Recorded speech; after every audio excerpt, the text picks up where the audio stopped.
How is everybody doing? And welcome back for another Strength Chat episode. And this is a very special episode because this is the first episode that I've actually done abroad and the first in-person episode that we've done for a while. So, hello from Thailand, everybody.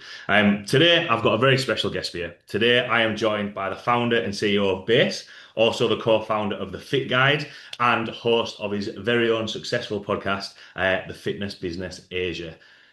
Today we're joined by Jack Thomas. How are you doing? I'm doing well, mate. I'm doing well. I'm very honored to be here. Your first ever in-person interview. That's pretty cool. And you've done more interview episodes than me, right? 300 minutes. Which I'm impressed at. You're catching up. You're catching I'm up. getting there. But no, thanks a lot for taking the time Sure. to jump on. I suppose the first question is, how are you? What's kind of been happening in your world recently? Yeah, I'm good. Yeah, all the better for being in Phuket, for sure. Nice to be here for a week, just taking a little break from Bangkok. I've got a lot going on, very busy at the moment. I guess my main role, my day to day, is running base. So we've been running for 9 years. We have won numerous awards over the years, Asia's Gym of the Year, ClassPass Bangkok's Best Studio. So we're quite recognized now as one of the biggest fitness brands really in Thailand. And even in Asia, I think we're fairly well recognized. Some of that recognition would certainly come from the podcast.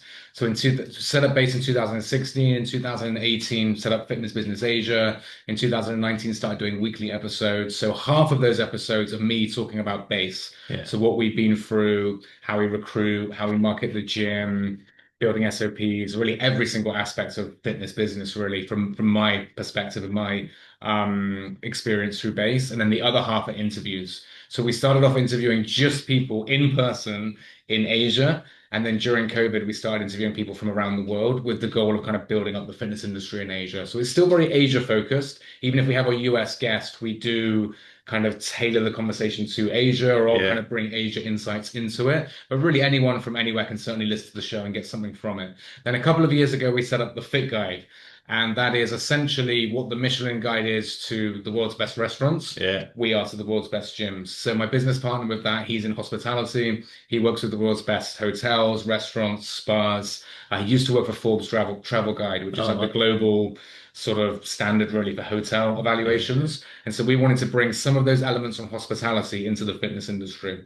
So it's kind of like a marrying up of his expertise in hospitality, my expertise in fitness. So we launched about 2 years ago. We visited over 400 clubs around the world, pretty much every continent, not South America or Africa, I think, but every other continent we've been to, 7 cities. And with those visits, we've got a huge amount of data as to what's happening in the fitness industry. Yeah. At the moment, we visit just boutiques. So that would be, cycling studios, strength and conditioning studios like Base, Pilates, yoga, bar are kind of our 5 categories. But we're actually building out an evaluation process for like big box gyms and even like personal training and small group training as well. Yeah. So a few different projects, a few different things going on, and happy to kind of dig in to whatever you want to dig into. Nice, cool. And with that, especially when you mentioned there about, bringing it back to kind of, fitness in Asia. Admittedly, I've only experienced Phuket right now, but there does seem to be, this might be a little bit of a tangent, but there does seem to be a lot of independent gyms, a lot of gyms that haven't been open too long. There's a lot of gyms that I've noticed have been open like a year, 2 years, but really go down into this model of kind of the strength conditioning group side of things. Do you think is that like similar in Bangkok as well? Was it relatively new what Base were doing in Thailand? Because it seems as though a lot of gyms here have that same kind of like mentality, which seems to work because Mm. all the classes are full, people rave about the gyms there. Yeah, what's kind of your thoughts on that, if that makes sense? Yeah, so I've been in Bangkok 20 years or 21 years now. And when I first came here, I joined a gym and there was no real fitness industry then. There was one American chain called California Wow, was the name of the gym. And very brash, very American, very kind of in your face. So I kind of joined that as a member, as a consumer. And there wasn't really anything else happening in the fitness industry, really. Fast forward about 7 or 8 years, my business at the time wasn't doing so well. I was looking for something else to do. And I knew some friends who were doing some personal training and doing quite well in Bangkok. And also the gym, California Wow, looking around, the trainers weren't great.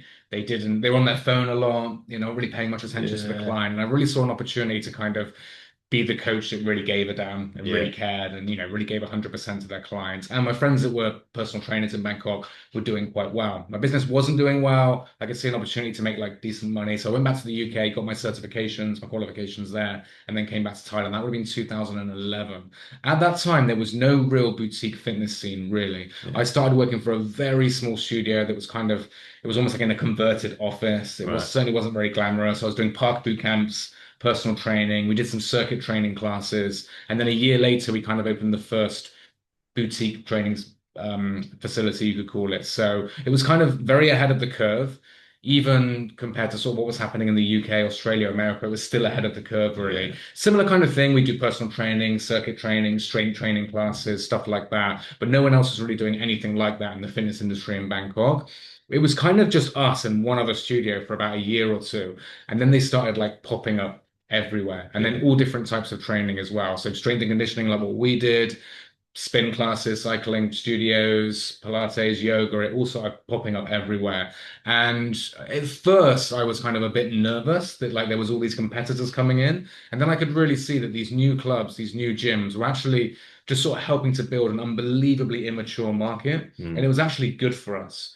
And it took maybe a year to really adjust to that, but it really reset the way that I view competition. Yeah. Like now with base, if another studio opens up offering something similar, I'm totally fine. The market's pretty small. It can definitely have a few more players like us for sure. Yeah. Yeah. We're a long way off from being like a super saturated market. And so I see it very, very differently now. And I don't sort of sweat if there's any competitors. And that was an Yeah. important kind of transition for me to go through. Interestingly, that period was like, there were so many gyms opening up. I think a lot of people thought health and fitness is booming. They look at the brands that are doing well and they say this is like an easy way to make money, or they think it's yeah, they can do something they're passionate about and make money at the same time. So it Yeah. becomes quite appealing for a lot of people to jump into this industry. And I think there was actually, and this could be happening in Phuket now, I think, although I don't know the market well here. You've got your players who are doing well, they're packed, they're busy, but you also have a lot that maybe you don't see as much, you don't hear as much, that aren't doing as well. I mean, I Yeah. certainly know there are gyms in Phuket struggling. There's certainly a lot of gyms in Bangkok struggling, but at the same time, it's a booming industry, quote Yeah. unquote. Yeah. Things are kind of look as if they're on the up. Globally, of course, it's a big trend, and I think the industry is going to do very, very well. But it sometimes gives people this kind of it can be you can't go in with the attitude that you're going to do well just because the industry is booming. And Yeah. so I think there's almost like a two tails of the industry, if that makes sense. So anyway, the industry started doing well in Bangkok, lots of things happening. Then I left in 2016 to set up base. And there were lots of studios by then, lots of different things happening. So we wanted to do something like a little bit different. Yeah. So one of the differentiators that we brought in was just having sort of cardio equipment woven into our class concept. Like in my old studio, it's very much like kettlebells, bodyweight exercise, dumbbells, stuff like that. So we wanted to do this kind of strength and conditioning mix, kind of something similar to what sort of High Rocks is now, I Yeah. guess you could say. So that was one differentiator. The other one is we wanted to really track and record our clients' results all the way through their journeys. And so we built technology around our group class concept. So when you did a class, you would enter in like your bench press weight, but whilst you're doing the class, you would enter in your, 1 kilometer time trial time, something like that. Yeah. And then we built an app around that. So that tracks your results. And also there's like community features as well. You can see your friends' results, you get notified when they get PBs, stuff like that. Yeah. So those were kind of our two differentiators when we got into, or when I set up base, set up my own business. And that was 9 years ago. Since then, we've opened 4 locations. The concept has evolved quite a lot along the way. Yeah. For example, we are an official High Rocks gym Yeah. now, so we Yeah. do High Rocks training. So yeah, the last 9 years, there's been lots of ups and downs. Obviously, the big down in the middle Yeah. with all the gyms being closed. I'm sure Yeah. it was the Yeah. same for you when you were back in Leeds. But things are much, much better now. I feel very bullish on Thailand's fitness industry. The last 12 months have been very good. I think we're going to go into a golden era in the next 5 to 10 years. Right. But again, I'm always want to be careful with that message because a golden era doesn't mean that it's easy to set up a successful business in this industry. And I Yeah. think a Yeah. lot of people get caught out by that. Yeah, and I think like what you mentioned there about high rocks, you can have still your bread and butter of what you deliver, like your strength and conditioning, but with high rocks because it's so popular and blown up so much, people really enjoy it, and you can still have that mix of strength and conditioning there as well. Yeah, 100%. So with that, just to kind of second, we wanted to be wary not to lean too much into high rocks. We are not just a high rocks gym, right? We are still base. We've got our own concepts. We've got more strength-based classes. We've got more specialist strength classes. We've got our own strength and conditioning concept. All of that will kind of help with high rocks, but we're not like putting high rocks right at the top, right? Yeah, If high rocks does sort of wane a little bit in a year or two, we'll be absolutely fine. I do see a lot of gyms, I think, leaning a bit too heavily into it and just being a complete high rocks facility. The yeah. trouble is, at some point, High Rocks will not be as popular as it is now. Something else will come in. Then what do you do? So I think it's important to have a concept that's quite agile. Yeah, 100%. And it might be a little bit of a separate topic, but um, there was a gym not too far away from where I was working in Leeds, and when High Rocks blew up, they actually changed the layout of the gym Okay. to be more focused on high rocks. Don't get me wrong, the classes are really popular. I can assume they're really popular straight away. But that's why I kind of said there of, you still have your base of what you want to be as a gym, and then you can still have these kind of extras if you want to call them like high rocks. But I think that's a really good point in what you've said there of if High Rocks, drops down, because there's always things that come up, and everyone's really interested and wants to do it there, then it drops back down and something else will come up. If that was to ever go away, at least then Mm. you've got your classes and structure that you can work on. Well, the And other issue as well is not just that, but also you can actually become very commoditized because mm, anyone can just set up a high rocks facility, buy your ski ergs, your runners, your wall balls, right, your sled tracks. You can use High Rocks' own formats. We don't actually use them, but you can use them. I mean, anyone can do that. What's going to make your gym different? I think that's really important to consider because the more popular High Rocks gets, let's say it doesn't wane, it just gets more and more popular, the more gyms that will open up, and you're just one of many. So yeah, even if you lean into high rocks, you still need to think, what is that extra thing that's going to make us different? yeah. And maybe it is specialist strength and conditioning classes, right? Where you go really deep into technique. Maybe it's small group personal training, but you still need something, but otherwise you just be the same as all the other ones, Yeah, right? absolutely.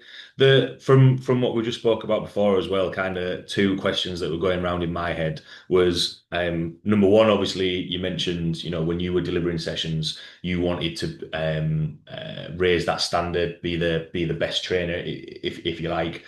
How how did you kind of that transition come about to opening up your own facility? And I know we were chatting before we started recording, but kind of maybe shifting that mindset to have that high standard, but Mm. within business, if that kind of makes Yeah, sense. yeah, absolutely, it And then does. the second, it's a two-part of this Sure. one. And then the second part is more related to you mentioned there, wanting to be set apart from other gyms. And we've already mentioned it there about, you could just be any other gym.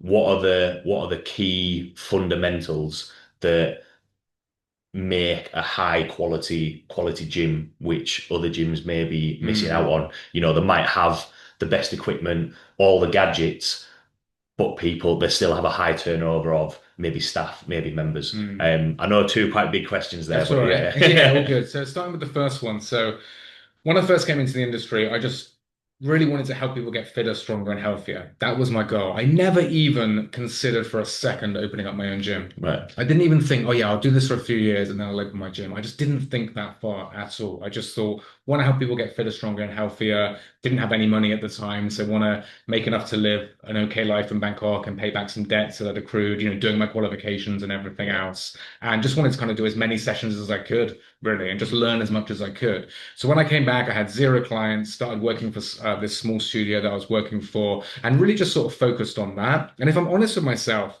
looking back, I wasn't really a very good coach. I didn't really know a lot. I knew enough to help the people in front of me, so that was fine. So I could still help them. I don't feel guilty about that. But yeah, I wasn't great.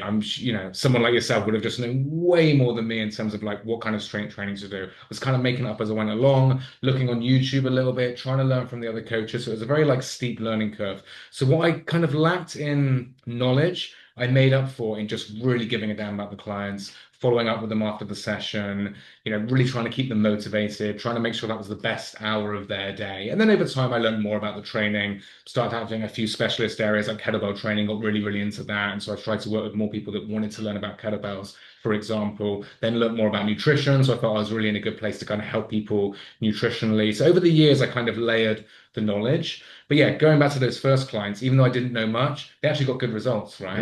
Yeah. Were they doing the exact best exercises to hit their goals? Probably not, but they were doing it consistently. They were making positive changes to their nutrition. They were moving. They were doing resistance Yeah. work. So ultimately, they kind of were getting Yeah. results. And I suppose if you're just to jump in there, I So suppose if you're following up with them and showing that you care and invested in what they're doing, they'll buy into that and be like, oh yeah, do you know what? Actually, I'm gonna do a little bit more. I'm gonna come yeah, back and when we're talking about members, clients signing up to gyms, signing up to coaches. That's their value. That's the value yeah, that they're getting yeah. from there, as opposed to this is going to be the best exercise, the best technique to get you where you want to be. Whereas actually having somebody there being like, look, I've got your back to get you where you want to be. That's the 100%. value that they get from it. For sure. And it was interesting because at that time I saw coaches who knew way more than me, but they couldn't retain their clients.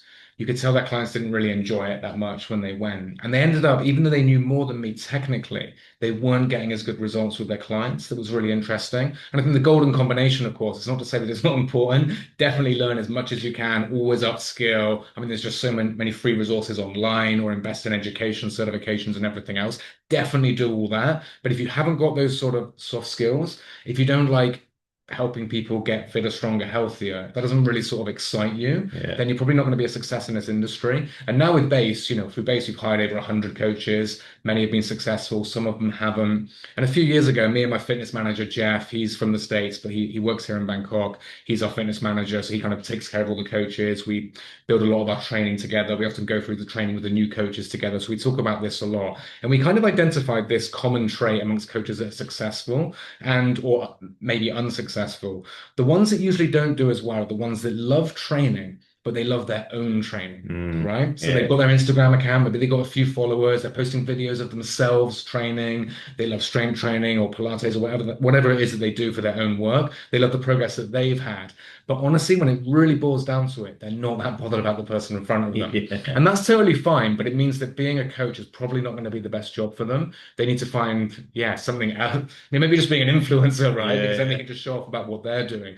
Whereas actually, I've had coaches on the flip side that aren't actually into their own training that much, but they just really want to help that person in front of them. And again, for me, the golden combination would be both, right? You Yeah. love helping people, that really turns you on, that really makes you want to get out of bed in the morning, but also you really want to learn about training. You love your own training as well. I think that is important as well. Yeah. But again, do you love helping other people? And we've seen quite a few coaches who came in who we had massive high hopes for and then didn't work out because they said they wanted to help people. One coach sticks out in my mind. She said it was her, I think she said it was a core value to help women. We were like, awesome, that's amazing. She was in great shape herself. And then we give her female clients, and she looked kind of bored, a little bit Right. uninterested, kind of leaning up against the wall, arriving a little bit late for sessions. So there was this mismatch, right? You Mm. love your own training. You're telling me you want to help women like you've been helped through your training. But when we give you a woman, you just don't really seem that bothered about helping her. Something's not quite right there. Yeah. So now that's just helped us refine our recruitment process so that we get the coaches that are going to work out. Yeah. And that's definitely helped us from a business perspective.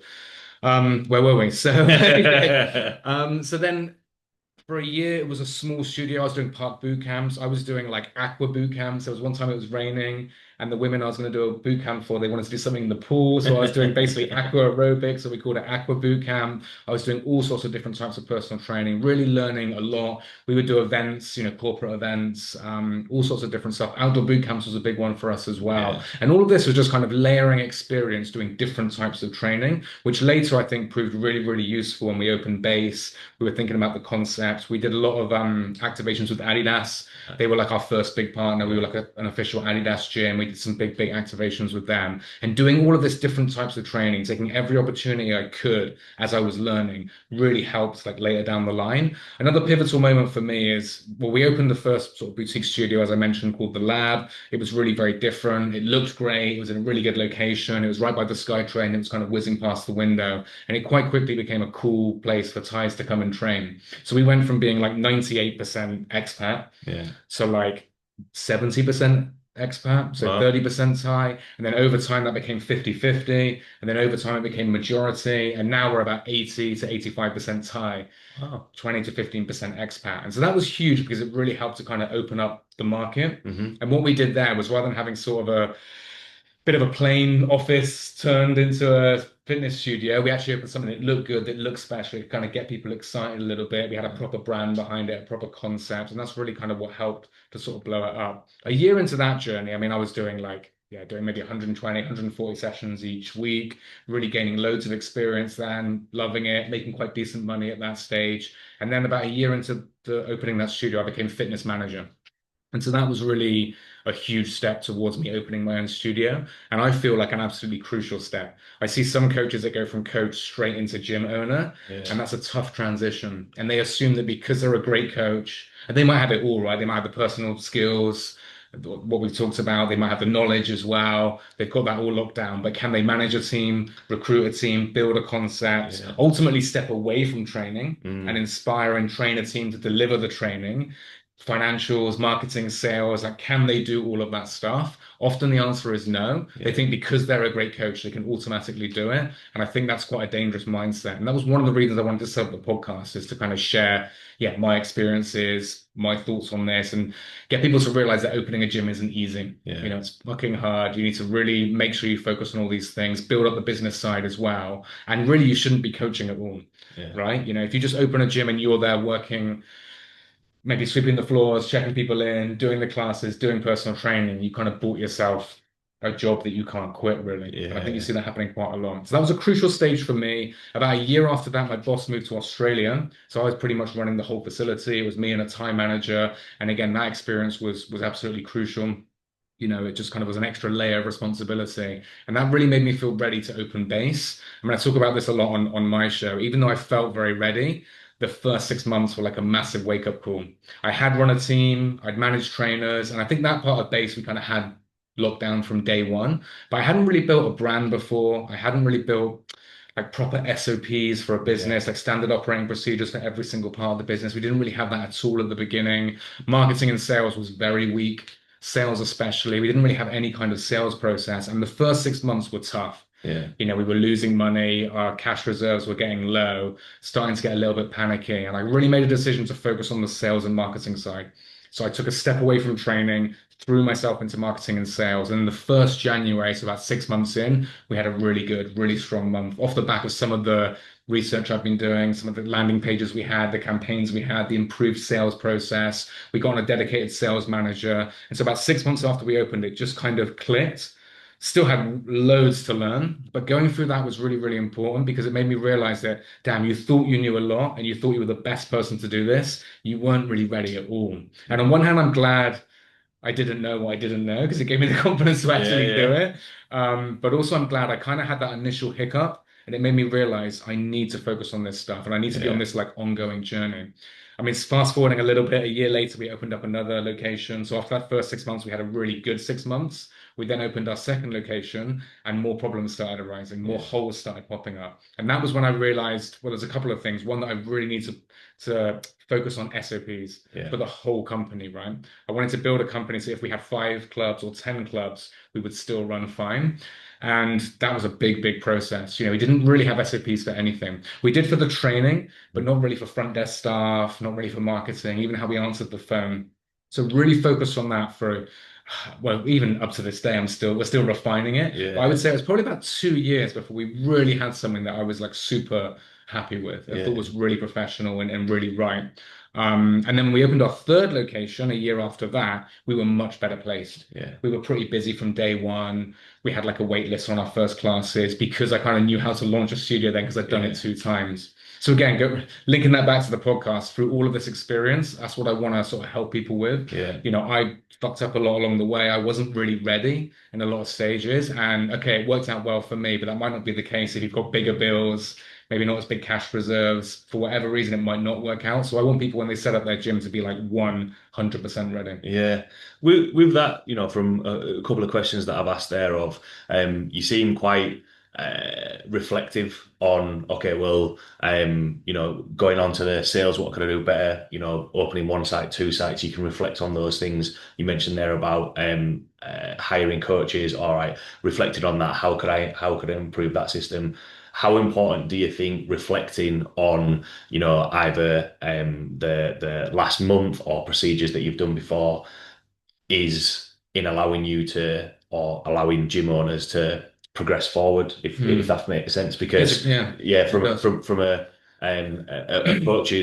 coach's point of view, I get the coaches to reflect on their sessions, what they could do better, but equally, what could they do differently, Hmm. and what is actually doing really well. How important have you found that in your kind of like business and the gyms that you've opened? Absolutely massive. I think it's kind of everything. And I Yeah, think if I hadn't had that early reflective period, if I hadn't been able to put my ego to one side and go, wow, I really thought I was ready and I'm not. If I hadn't been able to do that, if I still thought, if I it could have easily, and I see this again a lot in gym owners, I could have blamed other things. Oh, maybe it's a location. Oh, people don't know a good product when they see yeah, one. Just blaming the economy is bad at the moment, obviously. I yeah, guess yeah, maybe that's it. You could so easily do that. And so I'm very, very glad that I didn't. And I think. I'm happy that I went through that. And I think I've just refined that skill, if you want to call it that, like over the years. There was another time when, and again, I talked about this recently on my podcast. It was like a moment of reflection because I realized I'd sort of really dealt with the situation badly. So as I said, through training, we had quite good SOPs. And just one of them was you couldn't have any kind of plyometric exercise without having a regression, right? yeah, So you couldn't have squat jumps without having just body weight squats, for example. And so I joined the class and the coach was doing like, let's say squat jumps or lunge jumps without any kind of regression. I was looking around and like, there was a lot of people that shouldn't have been doing that yeah, exercise. And I was pissed off. We'd coach them, we'd put it in our SOPs for the training. You had to give a regression, and she saw that I was pissed off, and she kind of said something over the mic, like, "Oh, Jack's annoyed," and like clients looked around, and I just thought how desperately unprofessional. Like mm, the biggest problem now is not that she hasn't given a regression for squat jumps. The yeah, biggest problem now is she thinks that I'm pissed off. She doesn't probably doesn't even really know why. She's probably just forgotten, or it's sort of gone over her head when we trained her. The clients are like, "What the hell's going on here?" They don't yeah, understand what's going on, and that then in that moment was the much bigger issue. mm, And it was another moment where I was like, that can never happen again. yeah, And I had to really reflect on that. And I apologized to her afterwards. I sort of gave her the reason why I sort of came across as annoyed. And I thought that just can't happen. So now when I go to a class, and I think it's the business owner's curse, you always see the little things that yeah, aren't yeah, right. You're yeah, not going to see the 98 things that are yeah, right. You're going to see the two things that aren't right, right? It's a yeah, business owner's curse for sure. But when I see those two or three things that aren't right, I don't really get annoyed. Sometimes I might if it's really bad, but I'm more just like, okay, I'll speak to them after the class in the next one-to-one, or usually I'll tell Jeff, the fitness manager, to kind of follow up with them and address them. yeah, I do try and catch them after the class, like in private if I can, and then give them full unemotional feedback, right? This was great, did this really well, this needs to be improved, this really can't happen, make sure it doesn't happen again because of this. yeah, And if that's delivered in like an unemotional way, just like a more factual, objective way to help them get better, most people are like, oh yeah, cool, thanks, I really appreciate that. Not all, yeah, but most, right? yeah, yeah, Because it comes from a place of like, okay, I'm not pissed off with you, but look, this was good. This can make you a better coach. Just make sure we're doing it next time. And then it's yeah, kind of fine. So that was one example of like time I fucked up, my reflections of it, and just trying to make sure that that never happens again. yeah, Over the years with base, I mean, just with everything that we've done over the last 9 years, I found that the concept of reflection kind of goes even deeper, that you sort of every interaction I have with any member of staff now, it's always with the mind of how can I get the best outcome for sort of them in the business. It's almost looking at it in a very sort of pragmatic and logical way. It doesn't mean that you sort of manage like a robot, but if ever I go into a conversation with someone, I need to make sure I'm not going to let my emotions get the better of me. They need to leave feeling sort of satisfied with the conversation, even if it's a difficult one, like giving them a warning, let's say. yeah, They at least need to think, okay, well, that was kind of fair. I get it. Jack's told me exactly what I need to do to get better. Maybe if it's an official warning, maybe after 3 months it gets scrapped, so I kind of know the action plans I need to take to get there. And Jack's not pissed off; he just wants me to be better. But yeah, but maybe I don't feel great about it because I haven't done my job well. yeah, That for me is still like a positive conversation, even though it's like a negative thing that you have to address. So whenever I go into any conversation, I just sort of think, what's going to be the best outcome for me hmm, and base? Even if it's like an off the cuff, difficult conversation that comes up in the back of my mind, it's like this filter of like, yeah, don't lose your shit, don't get angry. What's going to have like the best result? I didn't have that filter earlier on in my managerial yeah, yeah, career. And now I think overall do that really well. Of course, I'm human. I'm going to slip up from time to time, but that has really helped me run the business in the right way. Yeah. And I think when we've got 50 staff now, and so there's always some kind of issue, some kind of drama going on. As long as you have that filter, and I can train my managers to have that filter with their team, Yeah. generally speaking, it keeps people pretty happy. It keeps it productive, and that filter is what's best for them, me, and the business overall, Yeah. and that usually helps you come to the right you get the right approach on certain issues. Does that Yeah. make sense? Absolutely. And one thing that you said there a couple of times, what's right for you and the business, because I think, especially from my experience, and it'd be good to hear your thoughts on, um, you've got to kind of protect the values of, what bases, why do people keep coming back? What do they expect from a base session? Because it's that, you said that before about when you were delivering sessions, your clients would come back because it's that consistency. They Mm, knew that they were going to get that high energy from you. They knew you yeah. were going to get that investment. Do you think that, using those SOPs and maybe the where gym owners, business owners maybe fall down is that they don't have um, that clear uh, difference between, look, I need to protect the business and have that trust that these things can be done Mm, so that everything runs how it's supposed to be. Whereas, I've had experiences from the gym that I was at where members, especially when they're bought in, and especially members who have been there for a long time, notice if things mm, aren't quite right, like what you mentioned there, doing the exercises. We spoke before we recorded about the personality of coaches. Coaching and gyms is the business of people, so mm, it's good to have their own spin on it. But there's that, it was the professionalism that maybe changed it around, which wasn't necessarily, what people would expect from a session at base and everything. mm, So mm. do you think sometimes that's the challenge that gym owners struggle with? And um, how would you suggest they look at refining, changing, improving their SOPs, if that kind of makes sense? Yeah, it does absolutely. Yeah. So, I mean, the main thing is the thing that you mentioned there, and we talked about. It's like having the SOPs. This is how a base class should be. This is how it should be run, and having that, very marked out. And it should sort of tie back into your values as a company. I mean, one of our sort of internal values, we've got a few. One of them is positivity. So it needs to be a positive experience. And we know that you're not always going to come in. It's not all sunshine and rainbows every single day. But if you come in and positivity kind of fails, like you're in a bad mood, professionalism has to kick in, right? Yeah, Even though I'm not feeling great, I've still got to deliver them a great session. They pay good money. I'm getting paid good money to do this. I came in this industry to help people. Let's still yeah, give them a good session. So one of them is positivity, for example. So having these values, having these SOPs is extremely crucial. There's a key extra layer to this, which is I call it just setting expectations. So that is basically onboarding them in a way that you make completely and absolutely clear what your values are as a company, making sure those values align with that other person. And that's helped us refine the recruitment process. Of course, we do make mistakes still. People are sometimes very good at hiding it, but often through asking the right questions, through letting them let their guard down a little bit and having a good chat with them, you can really find out if they're kind of on the same page as you. Another of our values, this isn't really a stated one, but you need to be able to follow formats, follow SOPs, to understand them and to be totally fine with that. We've interviewed coaches before who've like, one of them was moaning about her past job because they wouldn't let her do her own workouts. So I was like, well, it's just not going to work at base because we yeah, don't let you do your own workouts either. yeah, We do have some concepts or special classes where they can kind of get formats approved and they can be niche classes, specialist classes. So we do allow that. But I could just tell straight away from the way she was talking, it's not going to work at base. yeah, And so we didn't say, we have formats at base. Are you willing to follow those? It's really important. She probably went, yeah, yeah, sure, I can follow those. yeah, So yeah, instead, we just had a chat. How was your last job? How was it set up? How was it structured? What kind of classes did you do? So she doesn't know what we're looking for, yeah, but we know exactly what we're looking for, right? yeah, And it's if you have that conversation in the right way, you have a good chat. And at the end of it, again, it's not like they're bad or they're wrong and we're right or we're good. It's just, okay, this isn't going to be a good fit. I can see that. And that yeah. stops us wasting our time. Um, so during the recruitment process, we try and by sort of clever questions, if you will, finding out if they'll be on board. And then during the training process, which we've refined over years, we hammer it home just how important it is. Another sort of thing that we do is our classes start exactly on time, like to the second.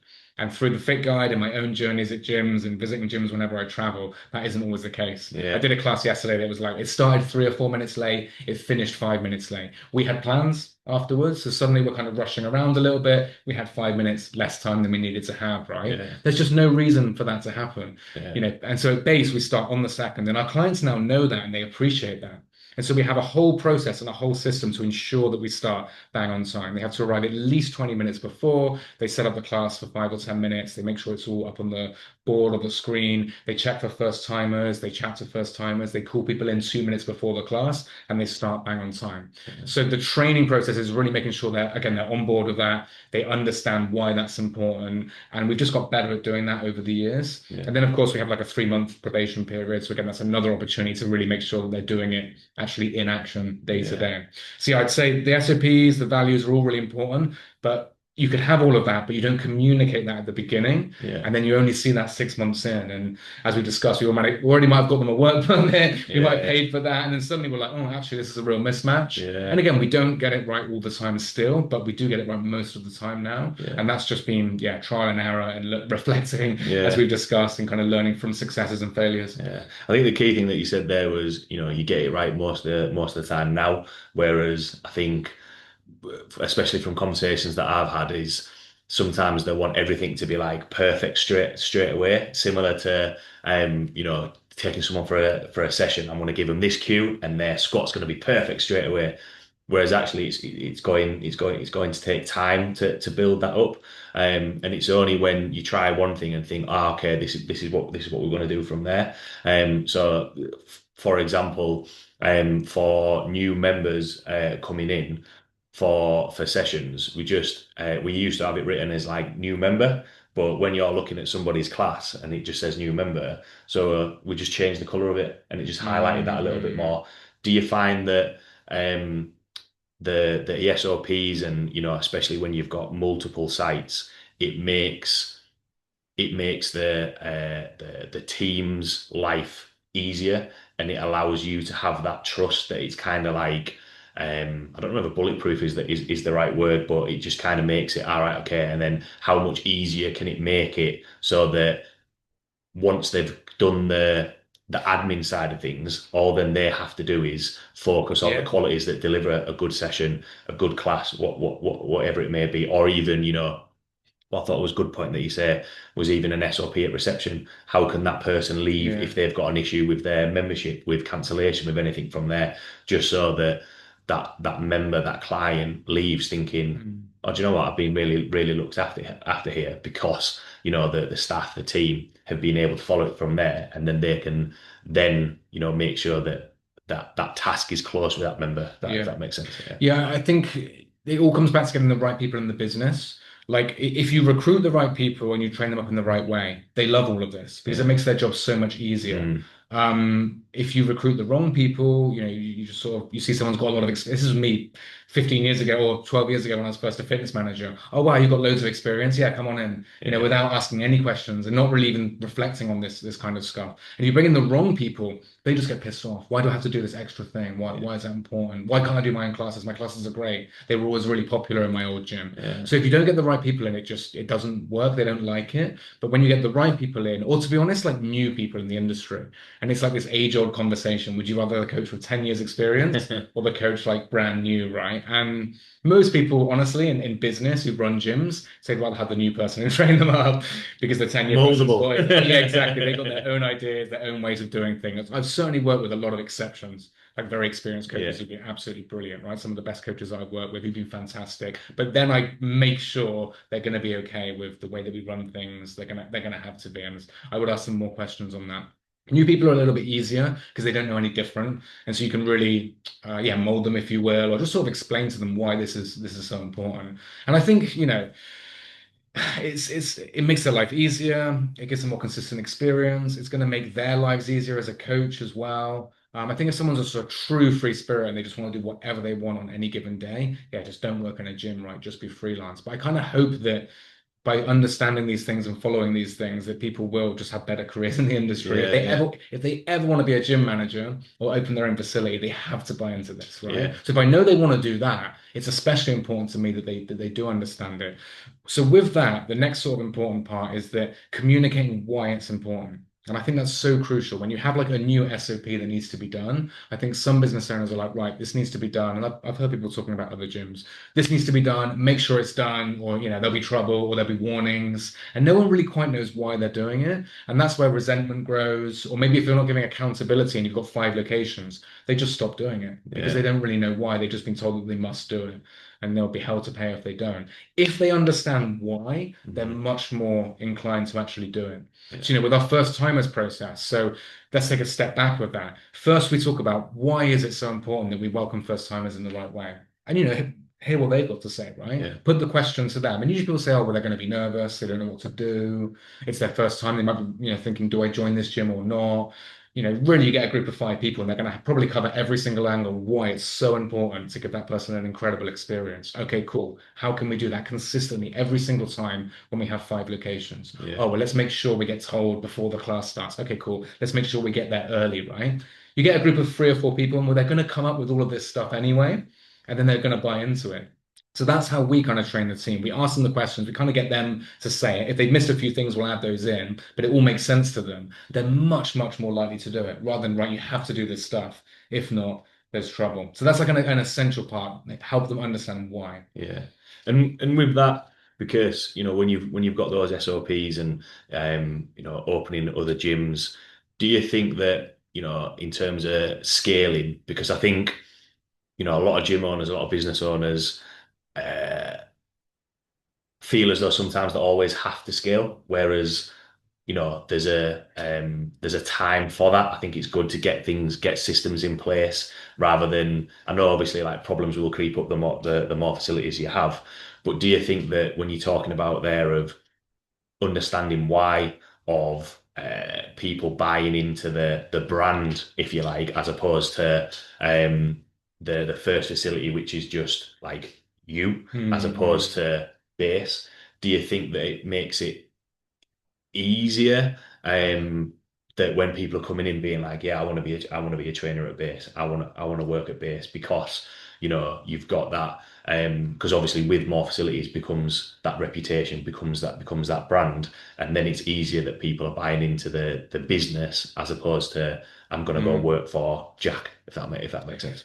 Yeah, I mean, you could definitely do a whole podcast just on the very topic of expansion for sure. I mean, let's go back to what I was talking about a little while ago. If you are there doing all the sessions, cleaning the floors, checking people in, and maybe 1 or 2 other coaches, don't even think about expanding, right? You need Yeah, to step completely away. So you're doing basically 0 sessions, maybe a couple if you still enjoy it, but you've completely stepped back and the business isn't you, right? yeah, So you have coaches. If there is front desk staff, you have front desk staff, and you can come to Phuket for a week and everything's fine. You can go back to the UK for a month and everything is fine, right? yeah, If you can't do that, don't even dream of opening up another location. It's wild to think of doing it. And it will fail, right? If you can step away, you can take a month off and it still runs completely fine, no issues whatsoever. The day something unexpected happens, you've got kind of SOPs in place, or you have a manager that can step in for most emergencies and kind of sort it out, most customer complaints. You're in a much better position then to think about scaling and expanding. Then it just goes back to all the things we said. Make sure you've got all the SOPs, all the training. The brand probably needs to have like a little bit of recognition. That would certainly help. Maybe not crucial. You might still be quite young and you're moving to a different area or a different city, but that would certainly help for sure. And then I think you need to consider why do you want to do it? And there's a few sort of what I would sort of call good reasons, and then not so good. You need to define exactly why is the first one. I think a lot of people don't know. Well, I guess I should just expand, right? This yeah, first one's doing okay. I want to expand.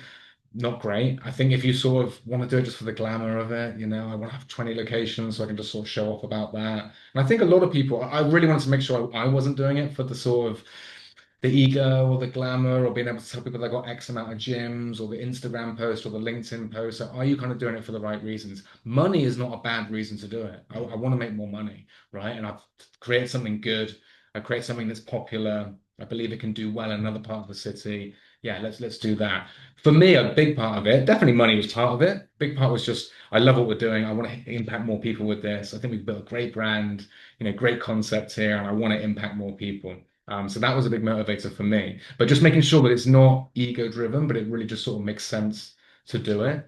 And then the same thing, going from one to two is probably the biggest step because suddenly, even if you're running one gym, when you've got two, you just can't be in two places at Yeah, yeah, once, yeah, right? yeah. So one at all times will not have you in there. So it's always like a big jump and a big sort of litmus test. Once you have two locked down, you're in a stronger position. Like two to three was definitely easier for us for sure. And going back to that earlier mindset of trying to build ahead. So when two was tough and we had to get through the first 6 months of two and we did it, then I was like, I got to be ahead now. And so we built the whole business around having like 5 to 10. Although we didn't get there because of everything that happened in 2020, kind of it slowed all of that Yeah. down. It still helped us set up the business in the right way so that we could run two really well. I would say now, even if you only have one gym, build it internally, operationally, as if you're going to have five, even if you don't want to have five, Yeah. because then running one will be absolutely easy. And that's Yeah. the right kind of mindset to get into, I think. Yeah, definitely. I like what you said there about if you go away for a week or a month, and I always remember the owner of True when I first started working there. Obviously, the site in Guiseley had just opened. Site in Wetherby had been open for 4 years, and as it grew up, as I was running things a little bit more, understood from what had happened at Wetherby, following the SOPs, maybe changing them, improving them a little bit from like my Mm, experience and everything.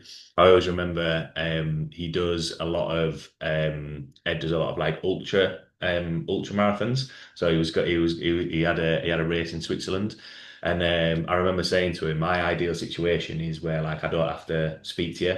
Not that I don't want to speak to yeah, him, yeah. but then he came back and he was like, okay, cool, that's not bad. And then what was everything comes in cycles. What was quite good was that when I was then split between two sites, the so it was like the head personal trainer who was like manager as well if I wasn't there.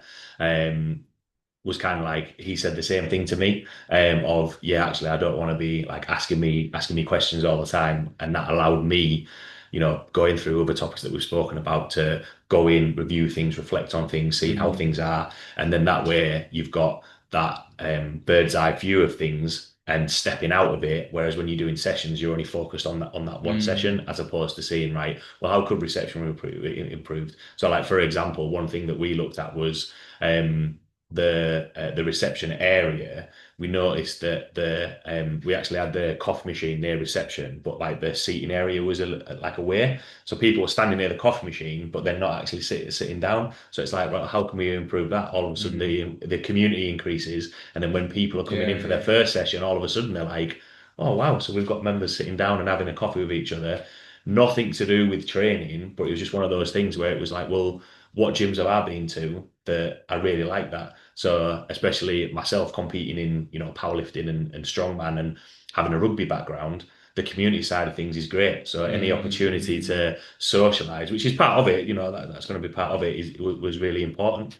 Yeah, I Um, think being able to just look at all aspects of the business and hopefully have the whole team doing this. yeah, Like for us, I don't honestly, I don't really expect front desk we call CSO. So I don't really expect our CSO or our coaches to really spot everything that's going on. Some of them do and they give great feedback and that's awesome, but it's just not really part of their job. But as long as I am a fitness manager, branch manager, sales and service manager, we have like a senior front desk, senior customer service and operations. As long as they're all looking for these kind of things, then you've got a lot of eyes on the business that are going to spot a lot of things. Because, in terms of like, yeah, the check-in process, I'm not very connected with that anymore. I yeah, haven't done that for a very, very long yeah, time. yeah, And even when I'm in, I'm usually not even seeing that. So yeah, if they give me feedback on that, that's great and that's really useful. I think as a business owner, just a couple of points on that I thought of. One is if you want to expand, right, and you want to scale, list out all the things you're doing, maybe even like through a week, write everything down and just think, what don't I want to do anymore? What am I not very good at? Like, what do I really hate doing? And how can I gonna get that off my plate? Can you give it to other members of staff? If not, you're gonna have to hire other members of staff. And if you're not at the stage yet, we can afford that. Again, don't really think about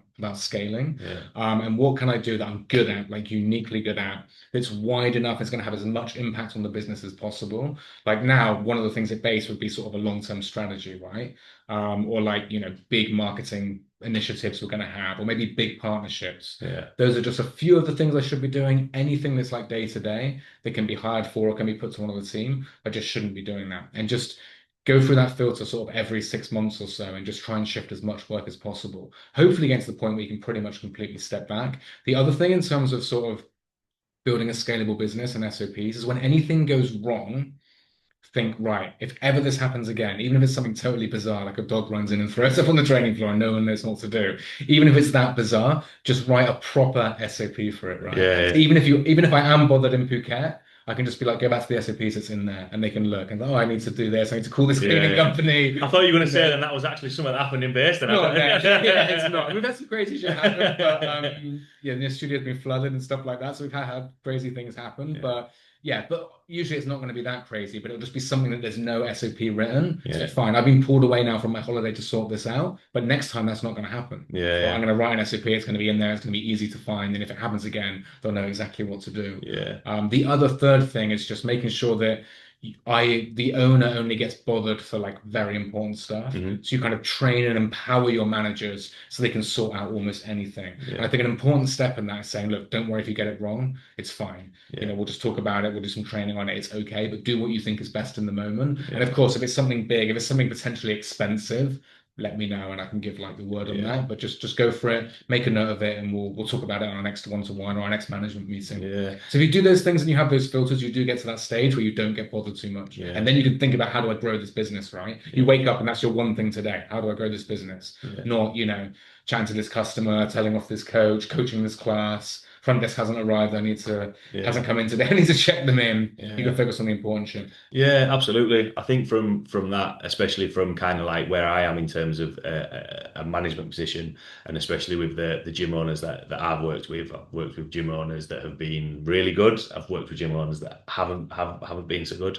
But when you said there about not being bothered as a gym owner, that's not to say that not approachable or Exactly. anything like that. You're Yeah. just getting the right people in the right in the right square pegs in square holes, as opposed to the day-to-day things of it. At the start, you would have known like the ins and outs of everything, whereas like thinking bigger picture of like what's going to be best for base, what's going to be best for true, those Mm, sorts of things. And then it's kind of that thing of right, well, for me, kind of like on the gym floor, the member side of things, that was my areas of expertise. Guy called Luke that I worked with, he was very much kind of equipment and like building maintenance and those sorts of things, and everything just works in my head. It's always like it's like an engine. Everything mm, works together. Whereas if you're having to as the owner that's driving the mm. car, if you're having to get out every mile and then lift up the Yeah. car and have a look, it's just not going to work. So Mm. I think there were some really good points and some good content in there.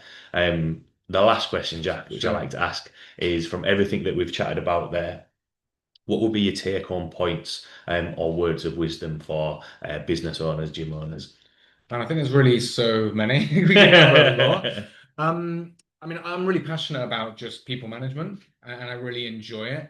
And I think it's, to reflect on your last point, I think like drawing that boundary of saying like, please don't bother me with the day-to-day stuff. There's a process for that, or there's a manager you go to. But at the same time, them feeling like if you want to sit down and have a coffee with me, it's fine, right? If you're not Yeah, happy about something, if you've got some feedback, maybe you just don't feel comfortable telling anyone else in the company, totally fine, right? And maybe once every few months, like a member of staff does that. So it's kind of that, but don't at the same time, don't bother me with the day-to-day shit. yeah. I think if you can get that right, you're really like you've got kind of a winning culture straight away, I think. So it's kind of getting that balance. I think the last sort of people management reflection, I guess. I mean, we did cover so much of it. There's a lot that's kind of spinning around that I could repeat, but I guess having a slightly different angle. I think when you manage a team, if they really believe you've got their best interests at heart, and I really do.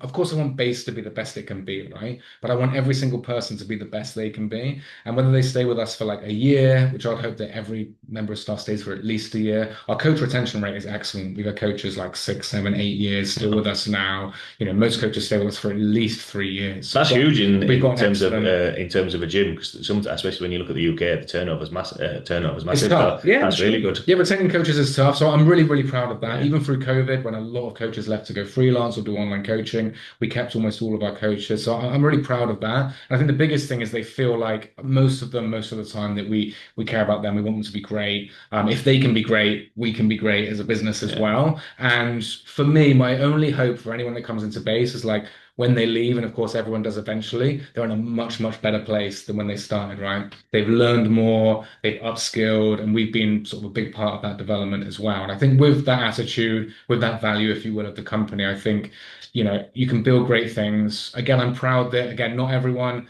most of the coaches that have left have been on the very best of terms. We've got coaches that went to set up their own gyms. Most of their clients went with them. We still get on really well. They come into Yeah. base and train. I'm totally fine with it. They give us 3, 4 years of service, working Yeah. hard, doing 150 hours a month sometimes. Yeah. Yeah, you're ready to go and do your own thing. All good. Best of luck and really meaning it, kind of going back to what we were saying about competition when there was a time that probably would have really bothered me and scared me. Yeah. Now I'm fine. It's the circle of life. It's the way this industry works. And I think if you can build these things into your culture, really live and breathe them, really believe in them, then you can really build something special. And I think that's what we've done at Base. Nice, cool.